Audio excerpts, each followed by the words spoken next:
enfermedad que cada vez está teniendo una mayor prevalencia y que, aunado a otra enfermedad que es actualmente un problema de salud pública, como es la diabetes mellitus, vamos a tener tenemos cada día mayor número de pacientes y complicaciones asociadas. Vamos a empezar por la definición. La enfermedad arterial periférica, en términos generales, es lo que todos diríamos como la aparición de placas de colesterol o calcio que van a tender a cerrar o a obliterar las arterias. Específicamente el término es aplicado para extremidades inferiores, aunque fisiopatológicamente hablando corresponde a la misma enfermedad que hace que se vayan tapando las arterias coronarias en el corazón, o las arterias carótidas en el cuello, o las arterias cerebrales, finalmente condicionando un problema de una disminución en el aporte sanguíneo, por consecuencia de disminución en el aporte de nutrientes y oxígeno a un terreno o territorio específico. Este es un problema que tiene dos componentes. Por una parte tenemos el componente macroscópico, macrocirculatorio, en donde tenemos el efecto propio de la enfermedad en un segmento en específico. O sea, es un tapón, por decirlo de alguna manera, que hace que disminuya la presión y la calidad del flujo sanguíneo hacia un territorio en específico. Por otra parte tenemos el componente microcirculatorio.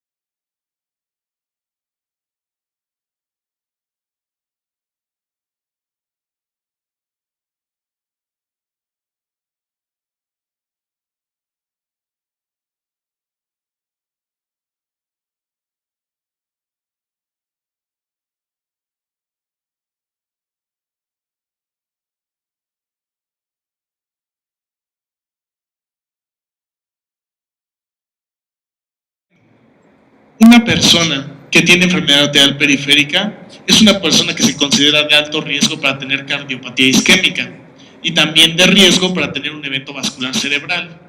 Esto no quiere decir que vaya necesariamente a presentarlo, pero actualmente sabemos que estas personas usualmente van a morir por un evento cardiovascular mayor, como la mayoría de las personas están muriendo actualmente en el mundo. ¿Qué tan frecuente es la enfermedad? Bueno, existen muchos estudios al respecto y lo primero que tendríamos que saber es, depende en qué población lo veas. Si uno lo viera en la población global, si en este momento hiciéramos un estudio de tamizaje a todos los adultos en México, veríamos que tal vez la enfermedad no es tan prevalente y tenemos prevalencias que van cerca del 4%. Sin embargo, cuando empezamos a seleccionar a los pacientes y nos damos cuenta, por ejemplo, qué pasa en los pacientes fumadores, en los mayores de 65 años, en los pacientes que tienen diabetes, vemos que va aumentando la prevalencia. En términos generales podemos decir que los pacientes que van a tener antecedente de diabetes mellitus o tabaquismo o ambas y son mayores de 50 años, prácticamente 1 de cada 3 lo va a tener. Entonces la prevalencia aumenta de manera importante en estos grupos de pacientes. ¿Qué es lo que está pasando? Todos sabemos de este cambio en nuestra pirámide poblacional y los cambios que se están presentando en la incidencia de enfermedades como la diabetes y el tabaquismo. ¿Qué es lo que estamos viendo? Que precisamente los mayores de 50 años, fumadores y con diabetes están aumentando. Son un grupo en específico que cada año hay más y más y más. La gente vive más, tenemos más adultos mayores y muchos de ellos fuman y un buen porcentaje de ellos tienen diabetes. Entonces vemos que en números totales, pues obviamente la incidencia está aumentando de manera global, de manera importante, no solo en México ni en el mundo. Las actualizaciones más recientes a este respecto vienen de los datos publicados por la Sociedad de Cirugía Vascular de los Estados Unidos en 2015, en donde se dice que ya en global se considera que 1 de cada 3 lo va a tener, y no solo eso, sino que los países de un ingreso medio o bajo, como es el nuestro, tienen una mayor prevalencia respecto a los países económicamente más desarrollados. Esta gráfica básicamente representa lo mismo, únicamente tomando en cuenta la edad, como es una enfermedad que va a ir aumentando en prevalencia conforme aumenta la edad.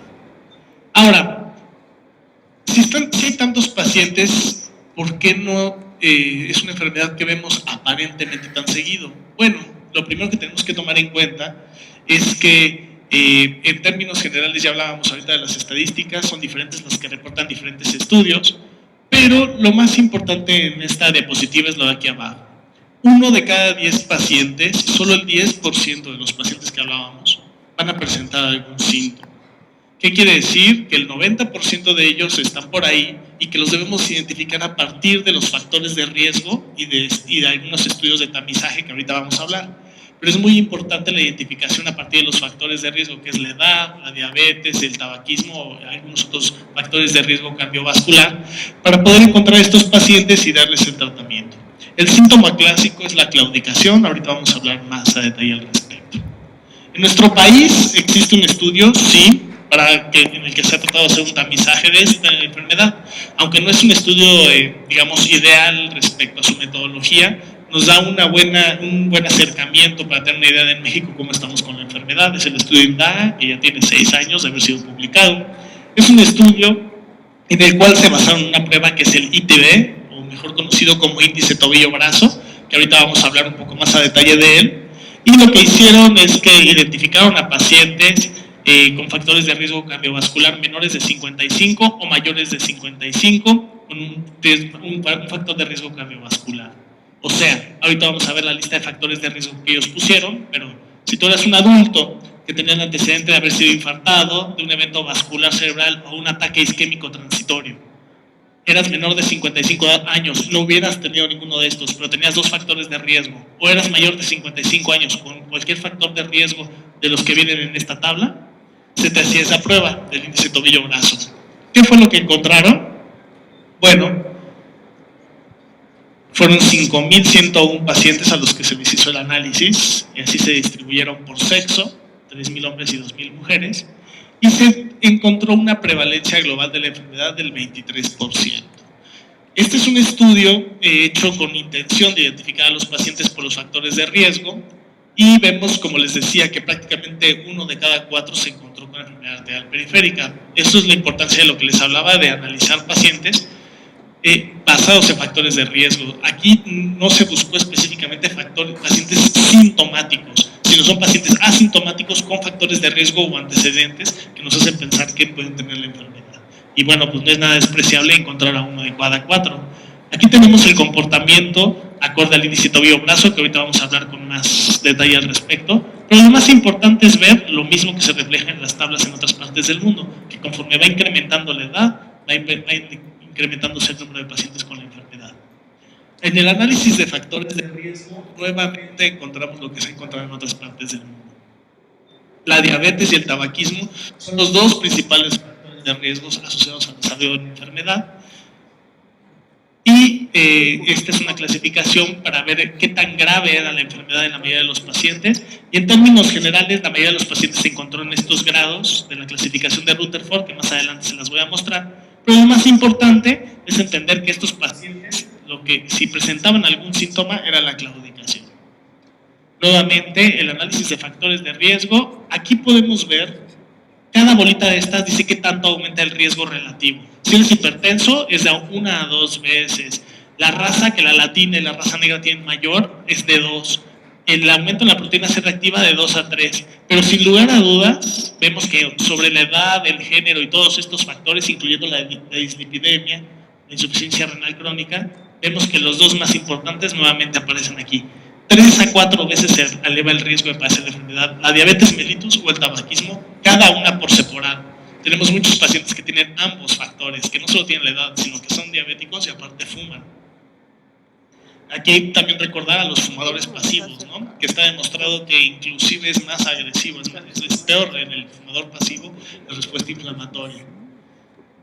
Hablando específicamente de la diabetes, porque estamos en un país en donde tenemos una alta prevalencia de diabetes, sabemos que en general, si los pacientes tienen diabetes y son mayores de 50 años, vamos a encontrar hasta en 30 o 40% la enfermedad.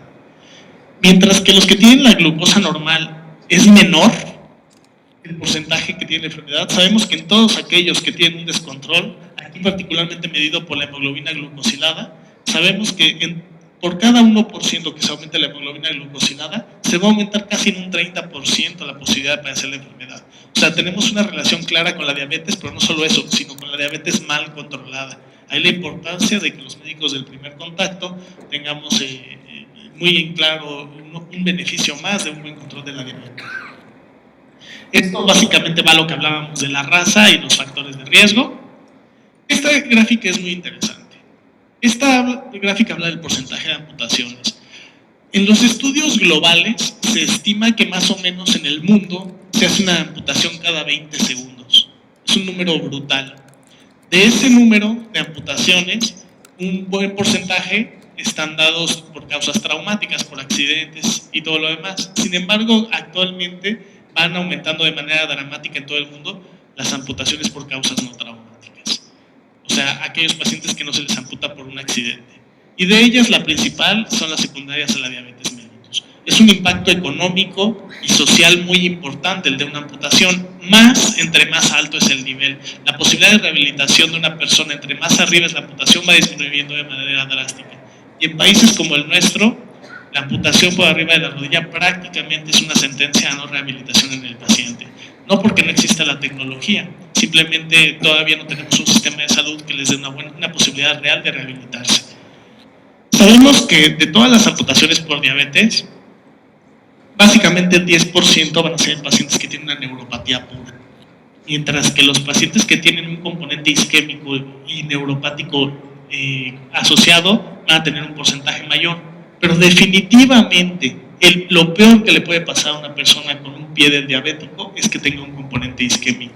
¿Por qué? Porque él lo hace, por desgracia, el principal candidato a terminar amputado, a pesar de tener tratamiento. Si no fuera suficiente tener diabetes y tener enfermedad arterial periférica, probablemente por un mal control de la diabetes, tabaquismo o algunos otros factores, sabemos que aparte algunas enfermedades asociadas, por ejemplo, la enfermedad renal secundaria a la diabetes va a complicar la enfermedad y los va a hacer también tender a tener más problemas. O sea, si tú eres un fumador, probablemente, y no tienes diabetes aún con la edad, si desarrollas enfermedad arterial periférica, probablemente desarrolles un patrón de una lesión única de un vaso, que tal vez nunca te dé un síntoma, o si te lo da, sea fácil de tratar con algún tipo de puente o terapia endovascular. Sin embargo, solo del 1 al 8% de los pacientes se van a presentar con este tipo de afectaciones. Usualmente el paciente con diabetes se va a presentar en más del 60% de las ocasiones con esto. Estas imágenes muestran un árbol arterial de una extremidad y en negro se ven las zonas de estenosis y oclusión. O sea, van a ser pacientes que tienen muchos factores en contra por la edad, la diabetes, probablemente la enfermedad renal, pero aparte la enfermedad arterial periférica es más severa y eso dificulta su atención tanto con tratamiento médico como quirúrgico. Entendiendo este panorama global de la enfermedad, necesitamos hablar un poco acerca de cómo se debe diagnosticar. Lo primero que hay que aprender a diferenciar es entender a estudiar el dolor de pierna. Para mí como angiólogo es muy común estar recibiendo pacientes con diagnóstico de dolor de pierna en el consultorio, tanto privado como público. Y entonces hay que saber determinar efectivamente cuáles son los componentes, si es un dolor de tipo neurológico o neuropático, si es un problema mayormente ortopédico por articulaciones o si es un problema de índole circulatoria. En el caso del día de hoy yo les voy a ayudar a dar algunos puntos claves para poder determinar cuándo es un problema de tipo circulatorio principalmente. Ojo, el dolor es un síntoma importante, pero hay que recordar que las personas con diabetes, sobre todo más de 10 años de evolución, van a tener neuropatía. Entonces pudiera el dolor no existir. Para poder hablar un poquito acerca del diagnóstico, para mí es muy importante hacer la diferencia entre dos cosas que parecen iguales, pero no lo son. La enfermedad arterial periférica ya hablamos en términos generales de lo que es. Ahora, específicamente, entendiendo la enfermedad de las extremidades inferiores con todos los factores de riesgo que ya hablamos, tenemos que conocer estas dos características, la claudicación intermitente y la isquemia crítica. Estos son los dos grandes grupos en los que se puede definir a las personas con enfermedad arterial periférica.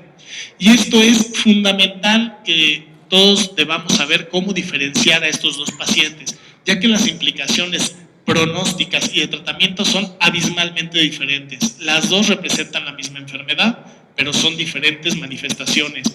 Una es más grave que la otra, pero no necesariamente una va a preceder a la otra.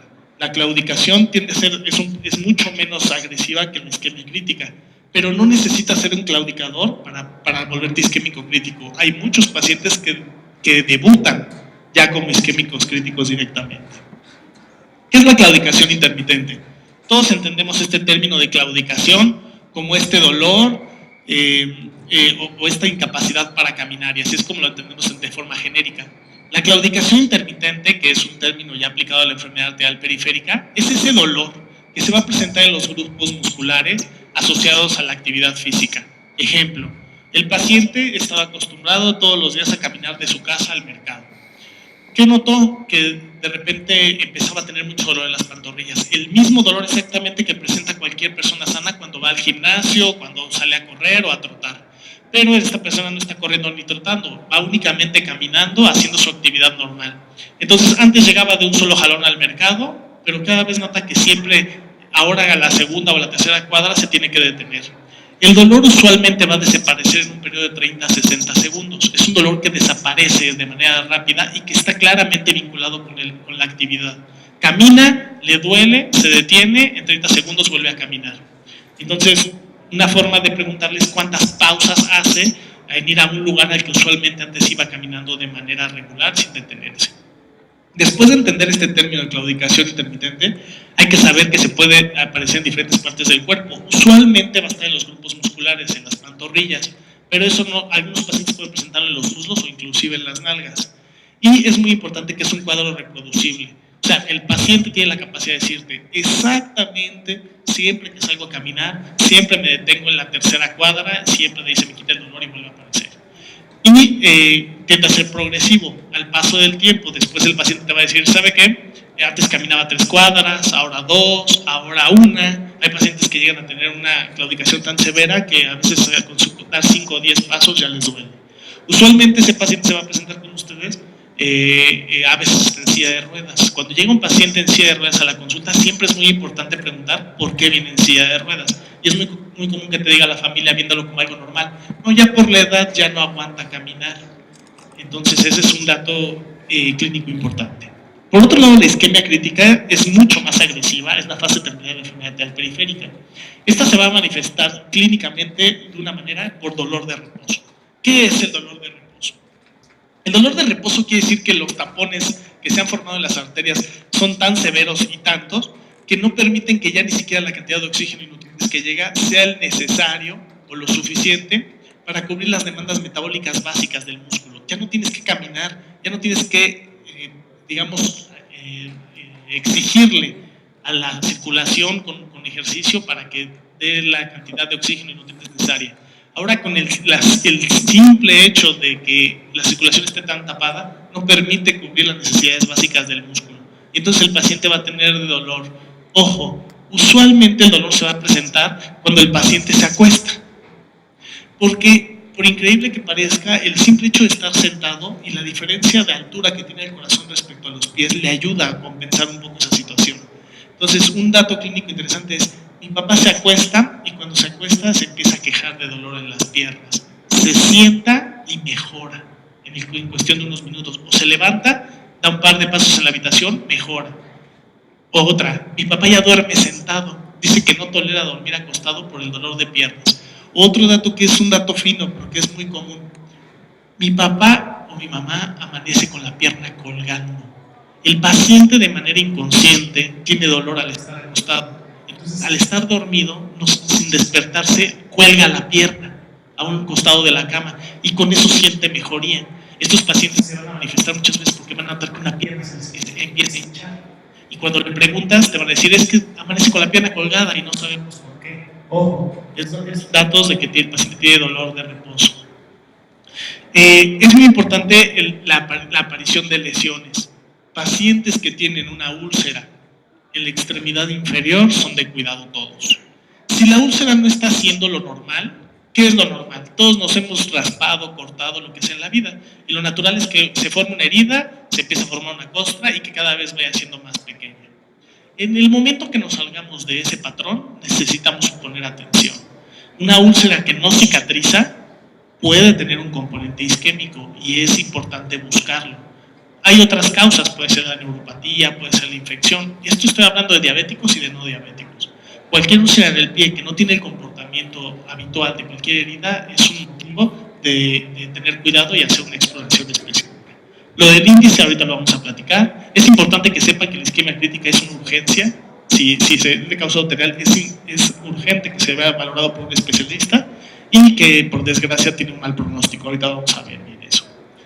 En el interrogatorio ya platicamos mucho de esto, ¿no? Hay que ver los hábitos dietéticos, el tabaquismo, la exposición a algún tipo de humo. Es importante saber si fumó, porque muchos pacientes dicen, ¿fuma? No. Y voltea a ver el hijo, no, sí fumas. No fumo. Ya tengo 1 año sin fumar. Sí, pero fumó 50 años, 30 cigarros al día. Ok, ya está suspendido, pero se debe ser considerado como un fumador, ¿no? Va a tener ya la enfermedad del daño endotelial, ya lo desarrolló. Entonces es muy importante saber si fuma, si fumó o si toda su vida vivió con alguien que fumó. Por supuesto, las enfermedades asociadas, ya hablamos de la importancia sobre todo de la diabetes mellitus y del tabaquismo. A la inspección que van a encontrar usualmente se puede ver palidez en los pies. No es obligatorio, La palidez que no se encuentre presente no quiere decir que no tenga enfermedad periférica, pero puede estar presente. Algunas veces se empiezan a poner moradas las puntas de los dedos. Algunos de ellos ya no tienen buena movilidad. Ven ustedes que los músculos ya están atróficos, delgados. Un dato clínico importante es la pérdida de vello. Es muy común que estos pacientes ya no tengan estos vellitos que salen en la base de las uñas, en los dedos de los pies, que casi todos tenemos un pelito o dos. Bueno, casi siempre estos pacientes ya no lo van a tener. Y muy importante lo que les decía, una úlcera. Si tiene una úlcera que por alguna razón no sana, ojo. Si ya te cansaste de mandarle antibióticos, de hacerle 1.000.000 de curaciones, ojo. Si es esa úlcera a la que llega y le dice, ¿sabes qué? Le vamos a quitar el borde necrótico. Y cuando vuelve donde cortaste se volvió a poner negro, ojo, eso es un foco rojo, no la sigas tocando. Haz una valoración complementaria o apóyate de un especialista. Estos son casos evidentes, ¿no? Y esto no es nada, pues, o sea, esto es algo, pero es muy ilustrativo, ¿no? O sea, este pie definitivamente tiene un problema de isquemia. En este, pues, es casi indudable, ¿no? Que alguien pudiera pensar que no tiene un problema circulatorio ese pie.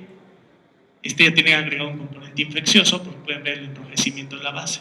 Sin embargo, ojo, la enfermedad lateral periférica también se puede presentar así, con un pie aparentemente normal, en un paciente que no tiene una herida, pero que es un claudicador, o en pacientes que el pie se les ve muy rojo cuando lo tienen abajo, pero si ustedes lo levantan se pone muy pálido en menos de 30 segundos. Y otra vez lo bajan y se pone muy rojo, eso se llama hiperemia reactiva. Es un dato un poco más fino que se explora de diferentes maneras, pero también nos puede sugerir el diagnóstico. La palpación, aquí quiero hacer énfasis en la palpación porque está demostrado que menos del 15% de las exploraciones médicas se exploran los pies. ¿Qué quiere decir? Que en menos del 15% de las ocasiones le quitan los zapatos y los calcetines a la paciente para revisarlo. Y no solo eso, de todas ellas, menos de la mitad se buscan los pulsos. Yo entiendo en el sentido estricto que dice, bueno, pues es que es una exploración física completa que la deberíamos hacer, a lo mejor no siempre por cuestiones de tiempo es factible. Pero ojo, por eso estamos analizando factores de riesgo, por eso estamos hablando de un grupo de pacientes específicos, de una edad en específico, con antecedentes como la diabetes, como el tabaquismo, con algunos otros factores de riesgo cardiovascular. Y en esos pacientes sí vale la pena tomarse el tiempo de hacer una exploración visual y palpar los pulsos en la extremidad inferior, porque puede tener un impacto real en la calidad de la expectativa de vida de ese paciente. Recordar los pulsos femoral, oblíteo, medio y tibial posterior, que son los que se deben de buscar. En la auscultación en este específico, en este padecimiento, si acaso podríamos encontrar soplos a nivel de la ingle, porque la estenosis de algunas de las arterias genera un soplo, y algunas veces a nivel abdominal bajo, pero no es un dato clínico que sirva ni no sirva. Ojalá puedan ver bien estas gráficas, se las comparto porque son muy valiosas. Cuando un paciente tiene una úlcera en una pierna, solo por la localización de la úlcera no podemos tener un indicativo real de cuál es la causa. En términos generales, si un paciente tiene una úlcera para arriba del tobillo, casi en el 70% de los casos van a ser de origen venoso. ¿Ok? quiere decir que no pueda tener otras, pero quiere decir que 7 de cada 10 van a ser de origen venoso, un componente menor arterial y luego ya cosas raras. Cuando la úlcera está por debajo del tobillo, entre el tobillo y los dedos, prácticamente va a tener un 50 a 60% de posibilidades de ser de origen arterial. Ojo, salvo que no sea por un trauma, ¿no? Si se dio un golpe, bueno, donde cayó el golpe va a aparecer. Pero si aparece una úlcera que es de difícil cicatrización y está predominantemente por debajo del tobillo, deben de tener muy en cuenta la posibilidad de que tenga un componente arterial este paciente y o un componente de neuropatía diabética como causa del problema. Estos son tips que les pueden ayudar a identificar al paciente. La exploración asistida. Cada día invitamos a más especialistas y cada día se están sumando más especialistas de diferentes áreas y por supuesto médicos de primer contacto en la exploración, en la incorporación del índice tobillo-brazo como una medida. El índice tobillo-brazo básicamente lo que hace es mide con cuánta presión llega la sangre al pie y la compara con cuánta presión llega en el brazo, considerando la presión del brazo normal. En función de eso se hace una división que podría sacarse como un porcentaje y esa división nos da un valor que ahorita vamos a ver. Es una prueba excelente de tamizaje no solo para enfermedad arterial periférica, es una prueba excelente de tamizaje para riesgo cardiovascular. Ahorita vamos a ver las gráficas de cómo se relaciona claramente la caída del índice tobillo-brazo con la mortalidad cardiovascular. Cada día toman esta prueba, cada día la toman más los cardiólogos y la hacen, y está por encima de muchos estudios de laboratorio, que aparentemente son muy sensibles, está muy por encima de ellos en determinar el pronóstico de un paciente. Tristemente un índice bajo habla pues, no de una certeza, pero sí de una posibilidad alta de un evento cardiovascular mayor para el paciente en los próximos años. Se hace con el paciente completamente acostado, tiene que estar completamente recto. Utilizamos esta es una foto tomada de nuestro consultorio en el ISSSTE, donde pueden ver es un manómetro común y corriente, y lo único que tendrían que ver extra es esto, ¿no? Que es el transductor del Doppler lineal, que es un aparato que se puede conseguir realmente y actualmente ya muy económico, por el orden de los 3,000 pesos, y que nos puede ayudar, que es una prueba rápida y que nos ayuda. ¿Se la vamos a hacer a todos los que entran al consultorio? No, pero es una prueba que nos permite identificar a los pacientes, como ya les dije en varias ocasiones, que tengan los factores de riesgo, que representen el grupo en el que vamos a encontrar la enfermedad. Así es como lo vamos a reportar, la presión en cada brazo y en cada pierna. Ojo, la presión es la presión sistólica, no da presión diastólica con este aparato. Y lo que vamos a hacer es que vamos a tomar la presión más alta de cualquiera de los brazos. En la pierna vamos a hacer en las dos zonas donde exploramos el pulso usualmente, que es tibial anterior y tibial posterior. Entonces van a salir 2 valores de cada pierna. Nuevamente tomamos el más alto. Siempre les digo como recomendación, hay que cruzarlas, es una división. El valor del pie va para arriba y el valor del brazo va para abajo y hacemos una división. Cada pierna se considera una, o sea, se hace un índice para pierna derecha y un índice para pierna izquierda, pero no así con los brazos. De los brazos solo se toma el que haya salido más alto. Usualmente salen igual, con una diferencia de 10 milímetros de mercurio, que no suele ser muy, no impacta mucho en el índice. Así es como se interpreta el índice tobillo-brazo, y yo les pido que sean cautelosos en no meterse tanto en estas subclasificaciones. En términos generales, lo que deben saber es que si el paciente tiene un índice de 0.9 y hasta 1.39, es normal. ¿Qué quiere decir? En porcentaje diríamos que la presión está entre el 90 y el 130% de lo que salió la presión en el brazo. Encima de eso es anormal y vamos a estar viendo el reflejo de la calcinosis de Monkeberg, este fenómeno de calcificación de la capa media de las arterias que se suele ver en los diabéticos o en las aterosclerosis muy avanzadas, que ya no permiten que el baumanómetro comprima en la arteria. De hecho, en muchas personas con diabetes, más o menos en una de cada 3, no se comprime. Ustedes pueden llevar el baumanómetro arriba de 220 milímetros de mercurio y no se comprime la arteria. Si ustedes elevan en la pierna el baumanómetro a 220 y sigue sin comprimir la arteria, ya se considera no compresible y no se puede utilizar en el estudio. Sin embargo, si el paciente va a estar por debajo de 0.9, olvídense de todo esto. Si tiene a partir de 0.89 hacia abajo, todo eso es enfermedad arterial periférica.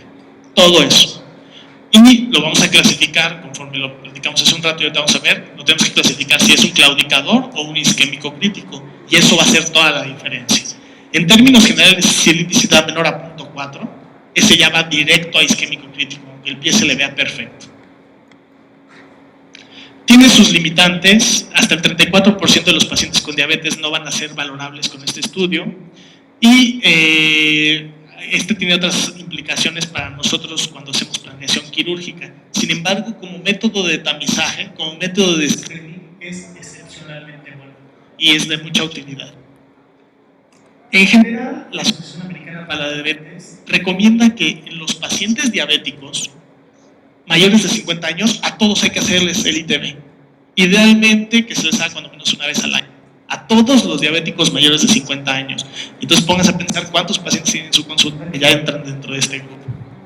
Es una guía ya aprobada para tamizaje. Pero si son menores de 50 años y tienen diabetes, habría que hacérselo a aquellos que también fuman, que también son hipertensos, que también tienen dislipidemia, o sea, síndrome metabólico, que seguramente tienen muchos pacientes también, o que desarrollaron la diabetes antes de los 40 años de edad. Nosotros ya en el área especializada como cirujanos vasculares tenemos algunos estudios complementarios para esos casos en los que el índice tobillo-brazo no fue de utilidad y hacemos diferentes imágenes con los que podemos determinar, por ejemplo, cómo se ven enfermas las arterias y nos apoyamos tanto del diagnóstico clínico como la prueba del estándar de oro, que es la arteriografía, que eso ya es un procedimiento que hacemos en la sala de hemodinamia para hacer un diagnóstico y un tratamiento de la enfermedad. Estas son las dos clasificaciones que son más utilizadas para la enfermedad arterial periférica. Esta clasificación de Fontaine ya está en desuso, cada vez se está usando menos porque es muy gruesa. Es muy importante entender la clasificación de Rutherford, no es necesario que se la aprendan toda, simplemente entender que hay un paciente que no tiene síntomas, pero que sale con un índice tobillo-brazo alterado. Que hay pacientes con claudicaciones leves, moderadas o severas. En términos generales, la claudicación tiene que ver con qué tanto afecta la calidad de vida. De repente se ha medido en metros, que se pueden caminar sin detenerse más de 500 metros, menos de 500 metros, más de 200 metros, menos de 200 metros. O hay un factor muy importante que es la claudicación incapacitante. ¿Qué quiere decir? Ese paciente que los hemos visto, dicen, ¿sabes qué? Es una persona plena, me gusta salir a la plaza con mi familia, me gusta ir a trotar y ya me duelen las pantorrillas. Usualmente son fumadores, no son tan mayores, tienen por ahí de 50 años de edad. Y estos pacientes llegan quejándose de esos síntomas. Y uno diría, no, bueno, está exagerando. Y muchos de ellos van a responder bien al tratamiento médico y van a ustedes a tener un impacto real en su calidad de vida. Y la parte más, esto va conforme la gravedad, o sea, la claudicación se va haciendo más severa, el dolor de reposo, de ahí lo que sigue en gravedad es la pérdida tisular, o sea, ya la úlcera o el dedito negro, y de ahí, aparte, cuando lo negro va más allá de un dedo. Ahora, volviendo a lo de la claudicación y la isquemia crítica. Si un paciente es claudicador, ya definimos lo que es claudicador, tiene un 70-80% de posibilidades de ya no empeorar, quedarse como claudicador, siempre y cuando le demos atención a los factores de riesgo y tratamiento. Hay una buena posibilidad entonces de tratar a estos pacientes. ¿Por qué? Porque se sabe que a 5 años, como les decía, solo el 10 al 20% empeorarán. Y solo caerán en isquemia crítica 5 a 10%, realmente pocos. El que te diagnostiquen claudicador es malo, pero en cierto modo también te está protegiendo. Te está diciendo, ok, tienes pocas posibilidades de caer en isquemia crítica. Ya estás detectado. La mortalidad a 5 años es del 10 al 15%. O sea, infartos cerebrales o del corazón, más o menos en 3 de cada 4 a los 5 años. Es un indicador de riesgo cardiovascular que no es tan alarmante. Sin embargo, ya sabes que el paciente tiene el problema, de manera indirecta estás detectando su posibilidad de morir de un infarto cerebral o cardíaco, y entonces tienes la gran posibilidad de manera temprana de empezar a dar un tratamiento para prevenir o controlar factores de riesgo. En la isquemia crítica, todo es completamente diferente. El paciente que tiene dolor de reposo, que tiene una úlcera que no cicatriza, que tiene un dedo negro, que tiene un pie negro, todo es completamente diferente. Empezando porque estos pacientes de entrada no van a tratamiento médico como primera opción. De hecho, el tratamiento médico es una de las últimas opciones. Estos pacientes se tienen que evaluar inmediatamente si van a ser candidatos o no a cirugía abierta o terapia endovascular. Y si son candidatos a cirugía, hay que llevarlos. Si no son candidatos o la cirugía falla, hay que ver si el dolor y la lesión están estables y están controladas, se le puede dar tratamiento médico, antibiótico y todo lo demás, que ahorita vamos a platicar del tratamiento. Y si de plano fallaste o no fue candidato a revascularización y el dolor es insoportable, por humanismo lo tienes que llevar a una amputación. ¿Qué diferente es el cuadro de pronóstico de un componente y otro? Mientras que los claudicadores se evalúa cuántos van a estar vivos o muertos a 5 años, en la isquemia crítica solo se evalúa 1 año. Ya no lo evalúan a 5, porque a 5 probablemente todos o la gran mayoría va a estar muerto. Entonces se hace una evaluación solo a 1 año y vean, hoy, de 100 pacientes con isquemia crítica que tenga, 50 van a ser, esta gráfica ha cambiado en los últimos 10 años, pero más de estos ya, pero póngale, va a tener un porcentaje considerable, yo les diría casi ya del 70%, 80% de revascularización. Otro porcentaje más o menos se debería dividir otro 25% a 12.5 a tratamiento médico y 12.5 a amputación. Esta es una gráfica del 2007, pero la tecnología actualmente nos está permitiendo llevar a más pacientes a revascularización. Pero esto no ha cambiado. De todos estos pacientes, prácticamente tú sabes que al año, 1 de cada 4 o 1 de cada 3 va a estar muerto. O sea, entre el 25 y el 35% de los pacientes van a morir en ese año. En ese momento le estás haciendo el diagnóstico y estás prediciendo prácticamente que 1/3 van a morir por un evento cardiovascular mayor en el siguiente año.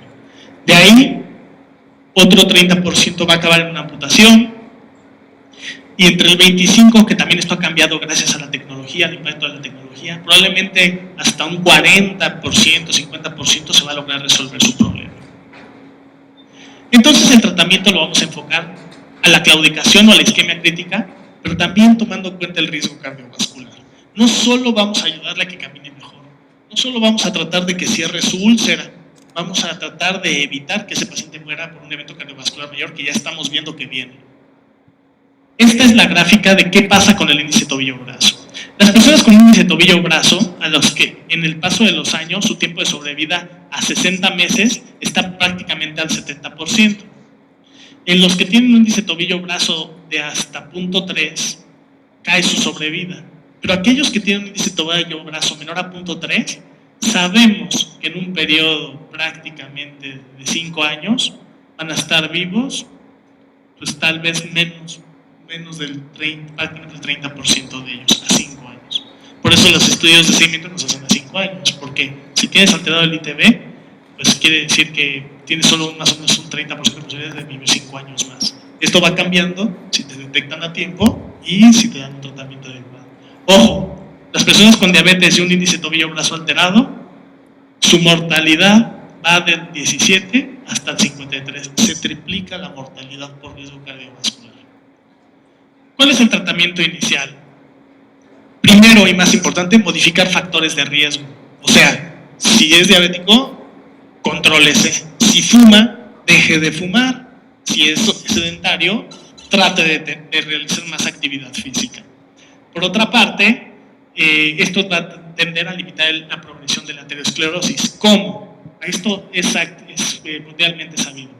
Vamos a evitar los eventos cardiovasculares a futuro y mejorar el pronóstico del paciente. Administrando antiagregante plaquetario, no es necesario dar doble antiagregación.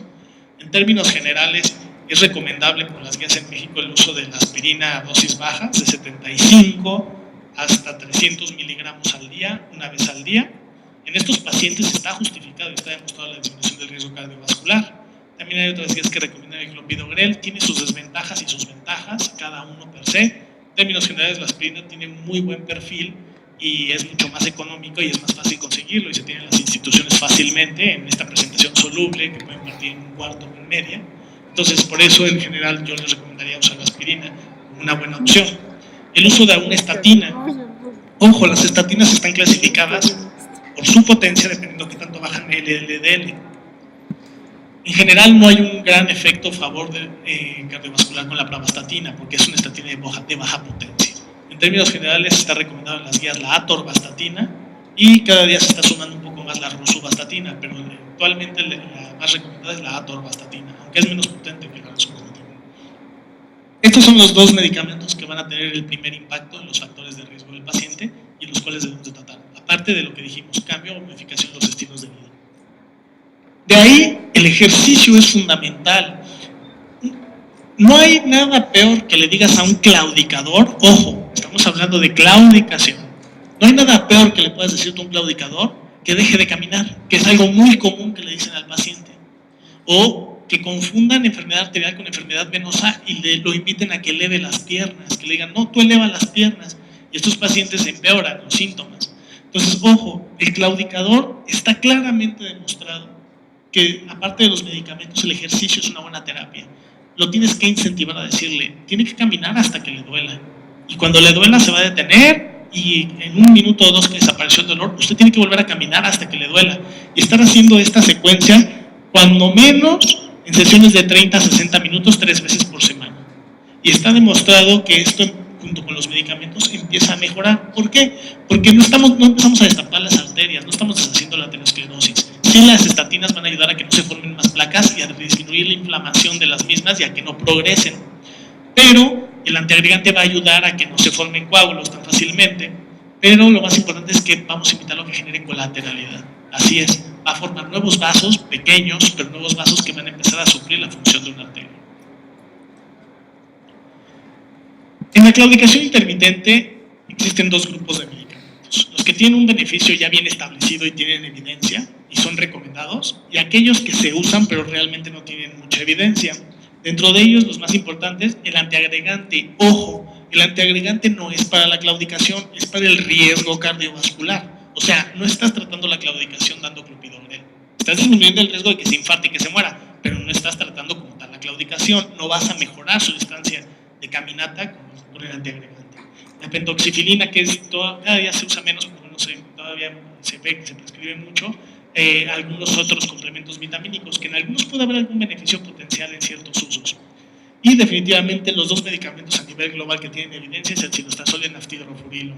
Específicamente en nuestro medio y en esta parte del mundo el cilostatol ha tomado más fuerza porque el naftilorofurilo no tiene aprobación por FDA.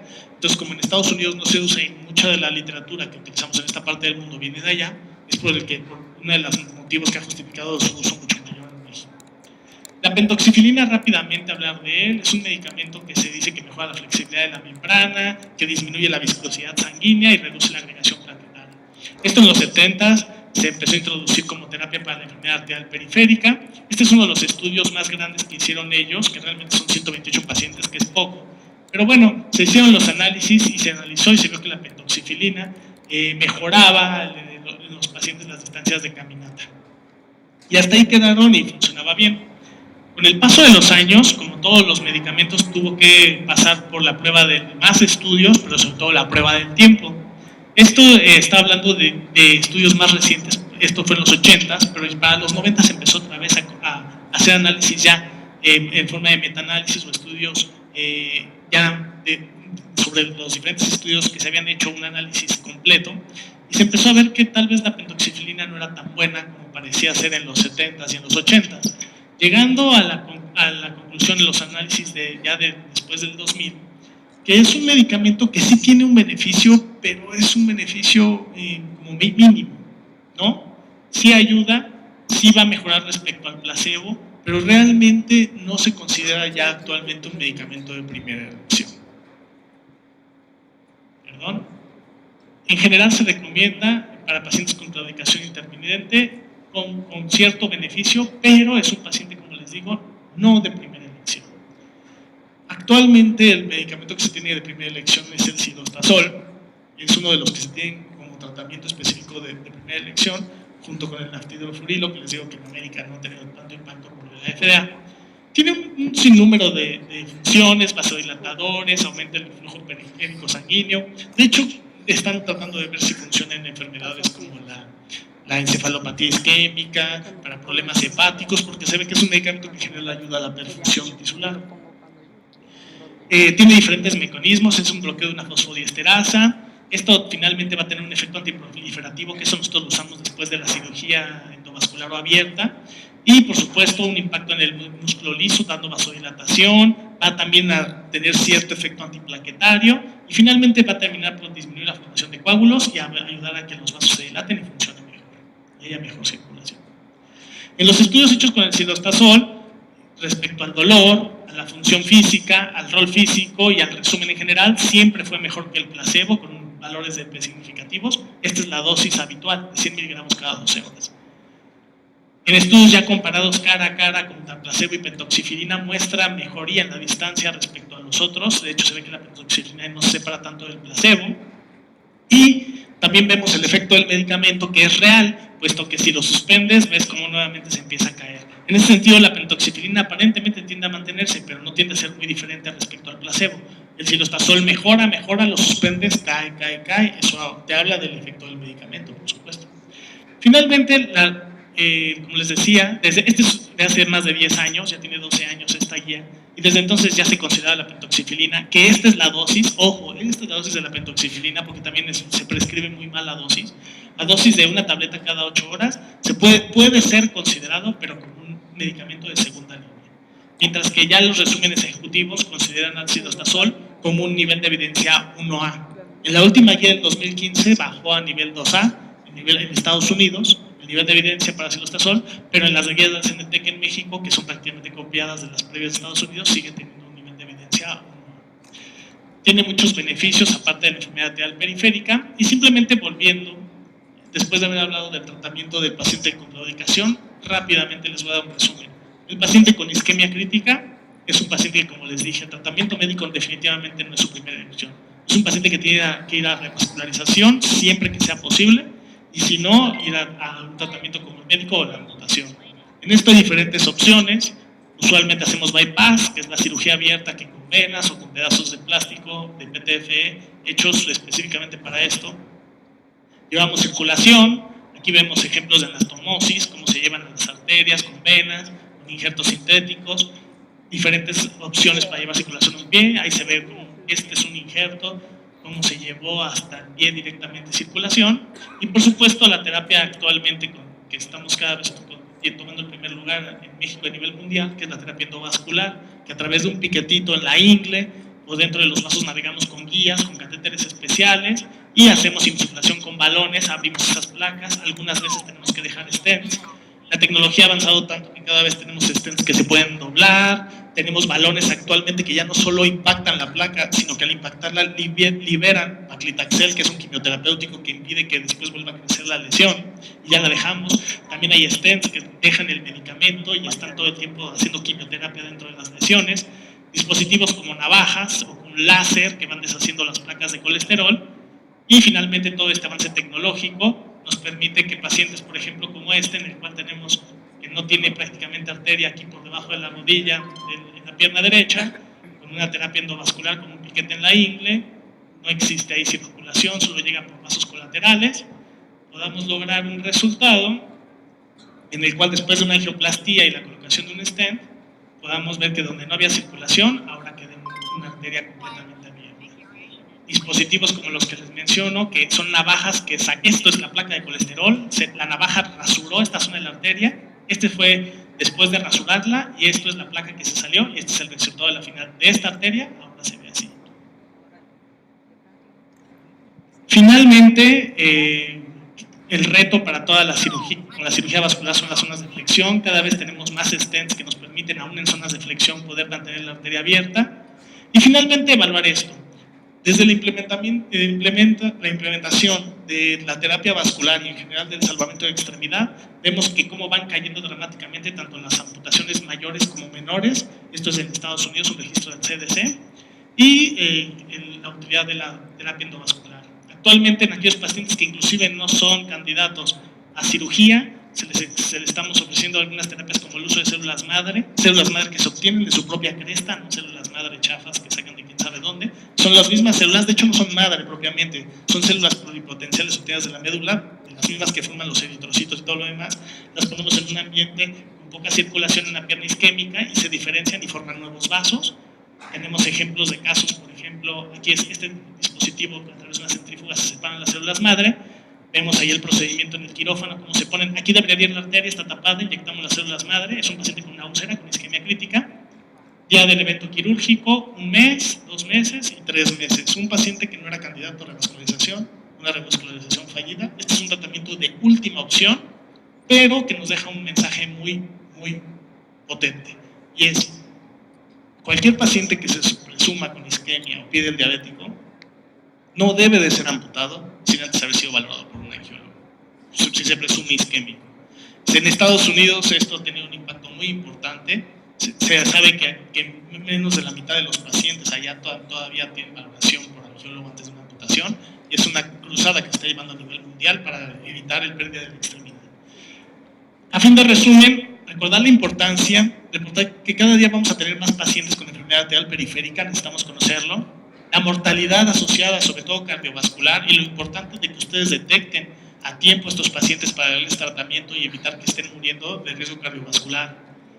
Muy importante la diferencia entre claudicación e isquemia crítica, porque hace toda la diferencia. El isquémico lo tienes que mandar inmediatamente al especialista, no te lo quedes. Solo vas a empeorar las cosas, le va a ir mal a su pie, probablemente se infarte, no te lo quedes, me refiero al especialista. Y al claudicador, localízalo, dale tratamiento, dale su seguimiento y evalúa sus factores de riesgo. La importancia del tratamiento médico, de saber cuáles son los tratamientos que funcionan y los que no. Y finalmente las opciones quirúrgicas que tenemos actualmente. Y el último mensaje, que esta foto, por favor, no se les olvide, no se les vaya de la cabeza. Pacientes mayores de 50 años con diabetes, mayores de 65 años en general, pacientes con tabaquismo y diabetes, por favor, no olviden revisarle los pies, pero sobre todo búsquenle los pulsos. Si no encuentran los pulsos, tienen la posibilidad, hagan un índice tobillo-brazo. Si no encuentras el pulso, que con eso baste para que lo refieras de manera oportuna con un especialista. Muchas gracias. Muy bien, agradecemos al profesor su brillante presentación. Le hacemos entrega de su reconocimiento y un presente por el sistema. Gracias. Bien, tenemos una información de interés. Doctores, buenos días. Nuevamente me permito dirigirme a ustedes con todo respeto para hacerles una cordial invitación a nuestro Congreso Estatal. Los que vienen de fuera, a cada uno de los delegados, considérense invitados, por favor. El mes que entra, 14 y 15 de julio, es nuestro Congreso Anual Estatal. Sí, el 23 Congreso, así que los esperamos, por favor. Siéntanse, en verdad, invitados a un nivel académico de la magnitud que merecen todos ustedes, con un interés pleno de atenderles y de servirles, compartir con ustedes y seguir buscando el hecho de una superación académica y por la práctica de la excelencia academia y sobre todo, les recordaba ayer, seguir siendo un excelente médico y una excelente persona. Buenos días, gracias. Bien, continuamos con el ponente que está a continuación en el programa. Tenemos con nosotros al doctor Víctor Hugo Mundo Cuervo, que es especialista en ginecología, egresado del Hospital General de México, actualmente gerente médico de Bayer de México. Nos trae el tema programación fetal. Doctor.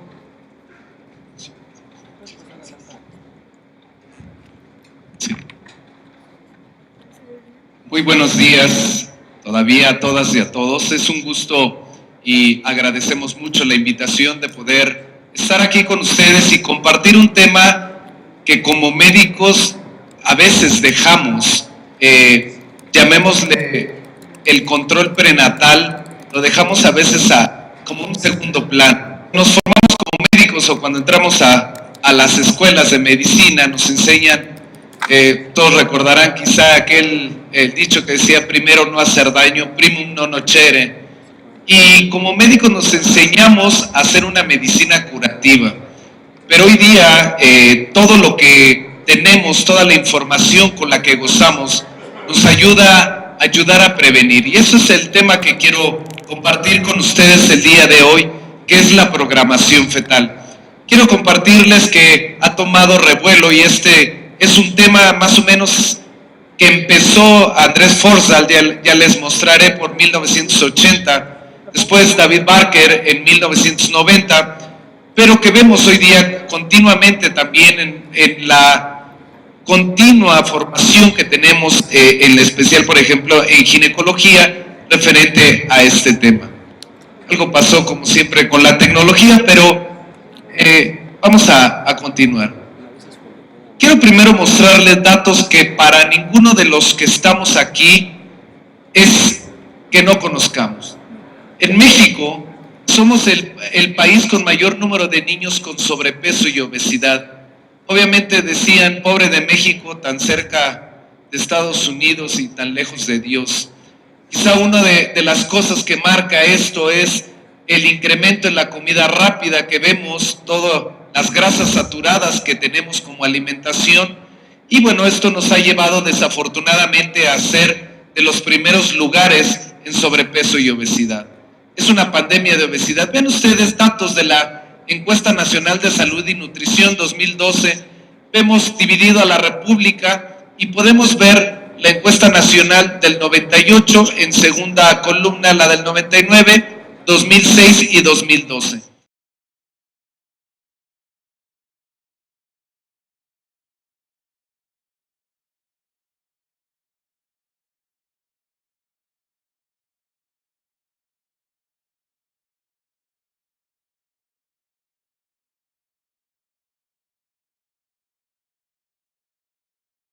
Empezamos a tener esta situación. Cuando hablamos de sobrepeso y obesidad en términos generales por grupos o por femenino y masculino, ustedes pueden verla en Salud 2006, en el caso de los hombres un 66.7%, en mujeres el 72%, y no tenemos una disminución después de casi 6 años que se hizo la encuesta de 2006, para el 2012 seguíamos manteniendo y vamos para arriba.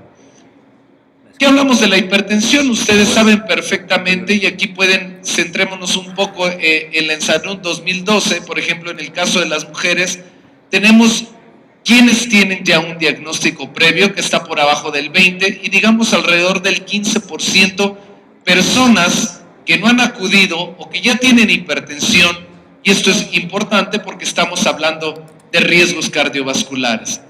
Cuando revisamos en el INEGI 2016 las principales causas de mortalidad, a veces nos preocupamos más, y como médicos nos enseñan que la medicina es integral. Es decir, no como ginecólogo, pues solamente me dedico a ver todos los temas de ginecología y se me olvidan lo que son los problemas metabólicos y etcétera, ¿no? Es decir, tenemos que ser médicos integrales, y vemos cómo las enfermedades del corazón están dentro de las primeras causas. Y aquí están las enfermedades isquémicas del corazón, la diabetes mellitus, por arriba de los tumores malignos. A veces, evidentemente, son situaciones que causan o que tenemos y hay que luchar contra ellas, pero no debemos de olvidar estas enfermedades del corazón. Cuando hablamos en hombres, vean, siguen siendo las enfermedades cardíacas y diabetes mellitus, enfermedades crónico-degenerativas, las primeras causas de mortalidad en nuestro país. ¿Y por qué hablamos entonces de todo esto? Fíjense, es un tema muy interesante y repito, es la prevención que damos como profesionales de la salud en términos generales. Fue Andrés Forsdal en 1930, nació en 2006, pero este médico en los años 70 publica un artículo en el que habla que si son las condiciones de pobreza en la niñez y la adolescencia un factor importante para enfermedades cardíacas como arteriosclerosis. Y esta es una foto después de la Segunda Guerra Mundial, la hambruna que había, y que había también niños, obviamente, y adolescentes que sufrieron una restricción importante en la nutrición y que fue un factor importante de riesgo cardiovascular. Pero fue David Barker, un médico también, que empezó a hacer difusión de esto que estamos platicando el día de hoy, la programación fetal. Y David Barker decía, la dieta de las embarazadas determinará la salud de las futuras generaciones. Es decir, hablamos evidentemente que desde el ambiente materno nosotros podemos programar de manera positiva o negativa el que se expresen enfermedades crónico-degenerativas en el futuro de esos productos de las mujeres embarazadas. Esto es varias publicaciones que tienen, ustedes pueden ver en esta que decía el origen fetal y en la infancia y la enfermedad de los adultos. Es un modelo de la enfermedad degenerativa, o el modelo antiguo que conocíamos. Nos hablaba de las enfermedades degenerativas en los adultos y basados en un ambiente adverso durante la vida. Este modelo incluye la programación por el ambiente en la vida fetal y infantil, y hablaremos un poco más de ellos. Vean ustedes, son artículos que los pongo porque no son, digamos, de la última década, pero vean cómo desafortunadamente hay datos que podemos encontrar desde antes y apenas están surgiendo y están teniendo ese impacto que debemos de tomar como atención. Epidemiology muestra cómo en Inglaterra los niños que habían tenido índices de masa corporal, o aquí pueden ver, perdón, el riesgo de muerte materna, vean, era 3 veces mayor en los niños que habían tenido un bajo peso al nacer. Ustedes saben que el promedio es más o menos unos 3 kilos, y vean cómo cuando estaba ese peso, que es digamos el normal, el riesgo de muerte era de 1, pero conforme tenía menor peso se incrementaba. Otro estudio en el que se demuestra la mortalidad por infarto agudo al miocardio también incrementaba. Y bien, este es otro estudio también en British Medical Journal en 1991, nos hablaba de la prevalencia que existía de diabetes no insulino dependiente en hombres, en un estudio que se hizo en hombres, y se determinaba por su peso al nacer. Obviamente este fue un estudio no hecho en México, pero hablaba el índice de masa corporal en libras, y vean ustedes cómo a menor peso en libras había una mayor prevalencia de diabetes insulino dependientes. Entonces esto es muy interesante porque cuando nosotros vemos los datos, ustedes pueden ver aquí en el eje de las X el peso al nacer cuando tenían peso bajo, y en este eje ven en la edad adulta presentaban índices de masa corporal alto. Ustedes no me dejarán mentir, todos hemos tenido contacto alguna vez con algún prematuro, por ejemplo, que nacía por 1,5 kilos, 24 semanas de gestación, 30 semanas de gestación, y era meterlo a la terapia, a la unidad de cuidados intensivos neonatales, engordarlos rápido, es decir, que recuperaran rápido el peso. Y bueno, eso también ha demostrado hoy día, y lo que es la tendencia es irlos incrementando gradualmente de peso, porque estos niños que tenían bajo peso al nacer